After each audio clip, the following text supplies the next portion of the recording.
준연동형 비례대표제를 골자로 한 공직선거법 개정안이 국회 정개특위를 통과했습니다. 지난 4월 패스트트랙에 지정된 이후 121일 만인데요. 이후 전망은 어떻게 될지 오승용 킹핀 정책 리서치 대표와 이야기 나눠보겠습니다. 안녕하십니까? 네, 안녕하십니까? 네, 이번에 통과된 공직선거법 개정안이 심상정 의원이 발의한 안이죠. 어떤 내용인지 소개 부탁드립니다. 네, 이번 개정안에 따르면 국회의원 정수는 현행과 같이 300석 그대로 유지가 되고요. 지역구 의석은 254석에서 225석으로 29석이 줄어들게 됩니다. 반면에 비례대표 의석은 현행 46석에서 75석으로 늘어나게 됩니다. 비례대표 75석에 대한 할당 방식이 이번 개정안의 핵심인데요. 네. 이 절반은 현행과 같은 비례대표 할당 방식을 그대로 적용하게 되고요. 나머지 절반에 대해서만 연동형 비례대표제를 적용하게 됩니다. 그래서 준연동형 비례대표제라고 이번 개정안을 지칭을 하게 됩니다. 네. 각 정당이 총 비례대표 의석 수에 따라서 정당 비례대표 의석을 할당하게 되고 네. 또 석패율 제도라는 것을 이번에 적용하게 되는데요. 지역구에서 가장 아깝게 탈락한 후보를 비례대표로 구제해 주는 제도인데 정당별로 2명씩 석패율을 할당할 수 있습니다.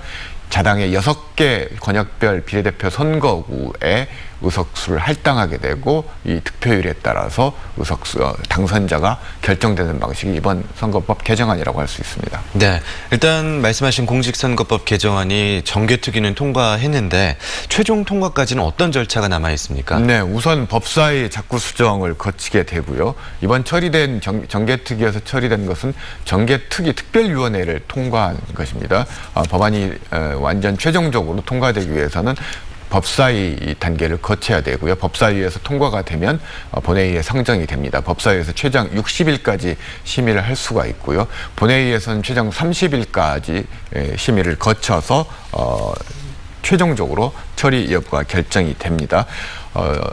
물리적으로 본다면 빠르면 3개월 후, 네. 늦어도 5개월 후에는 이번 선거법 개정안이 본회의에서 처리될 수밖에 없을 것 같습니다. 네, 자유한국당도 강력하게 반발을 하고요. 다른 여야의 또 이탈표가 예상이 되는데 법사위나 본회의에서 통과가 잘 될 수 있을까요? 우선 자한당이 가장 강력하게 반발을 하고 있는데요. 네. 날치기라고 강력하게 비판을 하고 있습니다. 조국 법무부 장관 후보자에 대한 청문회 보이콧 그리고 일부에서는 의원직 총사퇴까지 이야기하면서 선거법 개정안에 대해서 저항을 하고 있는 상황인데요. 민주당의 입장은 아주 단순합니다.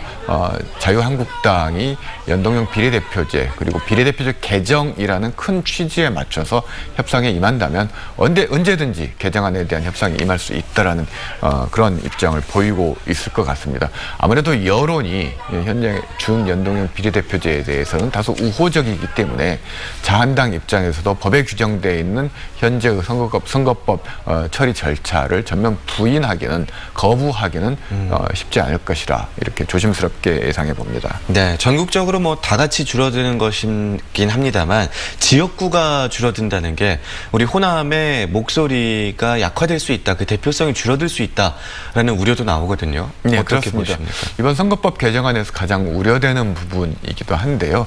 아직 선거구 의원 정수가 확정돼 있지 않고 선거구 획정위원회에서 최종 선거구 통폐합이 결정되지 않아서 말씀드리기 조심스럽습니다만 최대 6석까지 줄어들 수 있다라는 분석이 나오고 있습니다. 그렇다면 호남 지역 예산이라든지 민원이라든지 대표성이 줄어드는 것은 불가피한 측면들이 있습니다.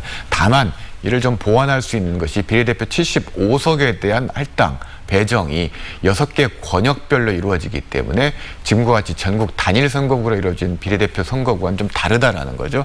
그 부분에서 조금 더 보완할 수 있는 측면은 있는 것 같습니다. 네, 알겠습니다. 준연동형 비례대표제를 골자로 한 공직선거법 개정안에 대해서 킹핀 정책 리서치 오승용 대표와 이야기 나눠봤습니다. 고맙습니다. 네, 감사합니다.